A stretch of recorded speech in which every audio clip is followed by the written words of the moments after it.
What is up, guys? This is your middle class sneakerhead Jello Pineda, and welcome back to another episode of the vlog. In today's video, we do have an unboxing of the 25th anniversary of the Jordan 11. This one is the Jordan 11 Jubilee, and of course we are gonna see if the hype is still worth it, or is there any hype in regards to these sneakers. And the question of, do you need to cop a pair right now that they are still sitting on Nike Park Access and some other places? Is it worth buying this sneaker at all? I'm pretty excited to find out, so stay tuned.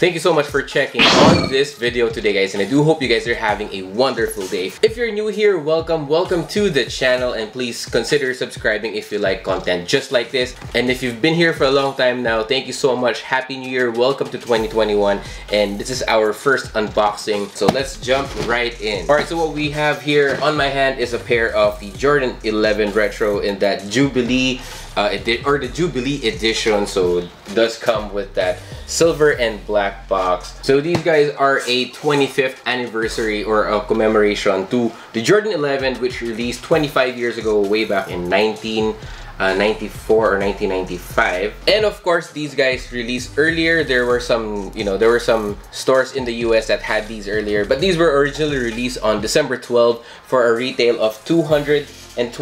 So in the Philippines, of course, they released for 10,995 pesos, or close to 11,000 pesos. They also released women's sizing. So what I actually have here is a women's sizing. It's a size 12 women's, and that is a 10.5 men's. But the women's version or the women's edition were selling for only 9,400 pesos, or a little bit cheaper, and the GS sizes were also cheaper. But ultimately, the men's and the women's have no difference whatsoever. Just probably some on the packaging when it comes to the actual paper inside the box, but the sneaker itself is just all the same. So let's go ahead and open. It has that crazy opening on the box. We no longer have that slide out box that we used to get on holiday Jordans. This one is something a little bit more crazy than the usual, and you have a Jordan 2020 tissue paper. So let's pull the sneakers out. So here it is.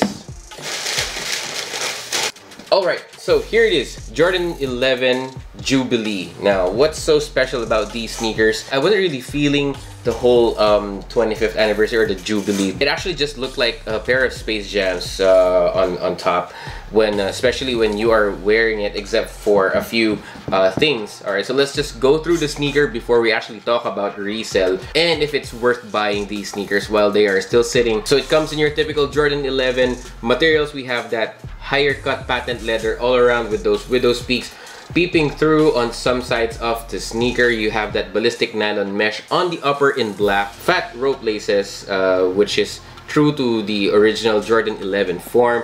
Now we actually have a metal Jumpman over here on the lateral side near the heel of the sneaker. It's shining like crazy, man. On the heel of the sneaker, you have the 23 embroidered in, I think it's also in metal.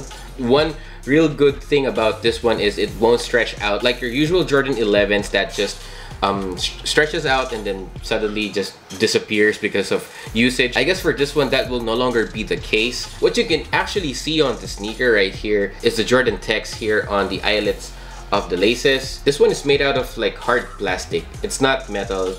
I think it's the same material as what they use here on the back tab. I've already seen some sneakerheads try to hide these by just painting over them. It would look like a Space Jam or something. Some already tried to do that. I'm not really gonna do it because of course I still want this one to stand out like the Jubilee edition. Now, an additional premium feel to the sneaker, you do have this leather patch here on the Jumpman logo, usually on the tongue of the sneaker. Usually this one is just that nylon patch that they stick. But right now, because of course they want to elevate the Jordan 11 Jubilee, so they put a matte black leather patch here instead of the usual nylon material that you see. You do have a standard Jordan 11 sock liner, which is neoprene which is very good to the touch. And you do have that Jordan 11 leather here on the back part of the sneaker, which is not crazy or nothing special. It's just the usual in my opinion. Now inside of the sneaker, you do have a Jumpman logo and a 25 instead of 23 printed on the heel of the insole. Now of course, that patent leather, as you can see right here, is the higher cut, which is similar to the OG of the Jordan 11s, which is good, and I prefer it this way than the lower ones in the past retros. Of course, moving down to your midsole, you do have that standard Jordan 11 foam. As you can see right there in white, you still do have that carbon fiber shank plate over here. All right, you have that creamy translucent outsole. You do have Jordan 11 traction pods in gray, that herringbone traction pattern, which is very, very nice. That's the whole sneaker right there. Now, if you want to do like a comparison between this and the Concord and some other Jordan 11s, drop a comment below. Now, my overall thoughts of the sneaker, I actually like the sneaker. But not to the extent where I'm willing to pay resale for these sneakers. Not because they are sitting, it's just because they have too much similarities with the Jordan 11 Space Jam. Just has a few here and there touches where it's, you know, it gives out a little difference to what we are usually seeing. One thing that I didn't really like about this is, since this one is the 25th anniversary of the Air Jordan 11, it should be a special release. We have a unique box that came along with it, but they just put in cardboard shoe trees and not your usual Jordan 11 shoe trees. Since of course this one comes in all black upper with that patent leather shine on it, you just have white midsole and translucent upper. It's pretty clean, it's fresh, and you can do a lot of fits with these sneakers. It depends on how you want to pull it out, but in my opinion, I can say versatile Jordan 11s that actually release. Although we do have the Concords, we do have the Breads, we do have the Space Jams, but you know, this one is a cleaner feel. I haven't actually put these on feet. These are a size 10.5, and I would think that they would fit just like any other Air Jordan 11s. I'm a size 10, slightly on the wider side. This one's a 10.5, fits me perfectly. Although I do have some other Jordan 11s that are on size 11 and I like the fit better. So it depends on how we have different feet. You have that sophisticated look on your sneakers, which is really good. That's what I really like about these sneakers right here. However, the outsole is, this one will yellow pretty badly, just like the 72 and 10s that released a couple of years ago. These will yellow, that is for sure. So these will yellow in time, just like what happened to my Space Jam. It is what it is.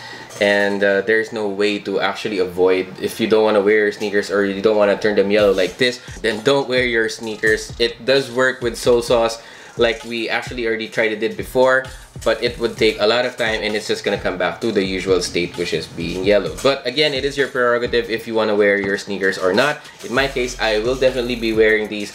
I'm not sure when, depends on the situation or the occasion. Now let's talk about if you need to get a pair of these sneakers. Right now, these guys are sitting on Nike Park Access on the men's edition, or in the men's release for a full-size run, if I'm not mistaken. They are selling for $10,995.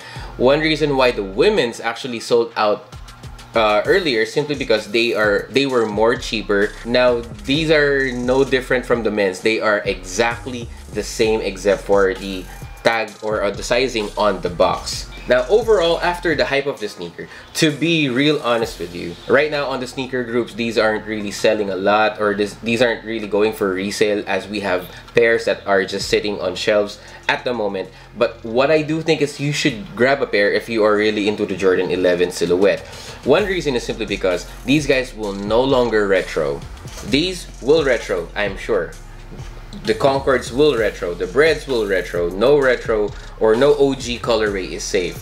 But these guys, since it's a 25th anniversary and there will no longer be another 25th anniversary after this, so I would think that once these guys are out of the shelves, they're gone forever, and that's when resale will be coming up on these sneakers right here. Same as true with the Jordan 11, 72 and 10s. It was only released once and we never saw it retro again. It's a pretty good sneaker. These guys will no longer retro, in my opinion, and 25th anniversary only happens once, and they might be sitting on shelves right now. But what I do think is once these guys sold out or sell out, just like what happened to the Space Jams. The Space Jams actually were an outlet special for some time in Olongapo, or an outlet store here in the Philippines. A cousin of mine was able to get about 4 pairs of these in the outlets for 20% off. And right now these guys, especially those dead stock pairs, are going for about 10 to 12 to 15,000 pesos on the aftermarket. It's a good opportunity if you wanna, if you wanna hold on to the pair.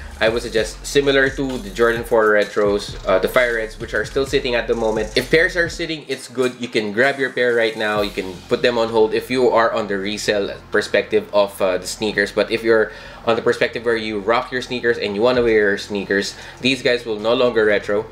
Again, 25th anniversary only happens once, so I do think that resale will come up with this after a year, or yeah, most definitely after a year, once these guys have been sold out. Apart from that, one reason why these guys sat is simply because they produce a lot, and I mean a lot of pairs. Since these aren't OG colorways, I really did expect these to sit on shelves. If they were limited quantities, let's say for example about 100,000 or 500,000 quantities, they would be reselling for much right now, and I do think that it's gonna be sold out everywhere. But hey, these guys are sitting on shelves and they have no resale at the moment. But if you do have a brand new dead stock pair, just keep it in your collection and let's see what happens in the near future, as I think that these guys are about to go up in time. I'll put a link on the description if you want to go ahead and buy these for retail. So there you have it, guys. Those are my thoughts on the Jordan 11 Jubilee. Let me know on the comment section down below of what you think of these sneakers. Will resale go up? Do you have yours? Do you plan to resell yours, or do you plan to rock yours? If you have enjoyed the video, please go ahead and smash that like button. It does really go a long way. It helps out with algorithm so that this video can get a lot of recommendations. And if you're new here, again, welcome to the channel. Consider subscribing if you like content just like this. And if you've been here for a long time, thank you so much for sticking with me. Thank you so much for checking on this video today, guys, and I will see you on the next one. Peace, guys.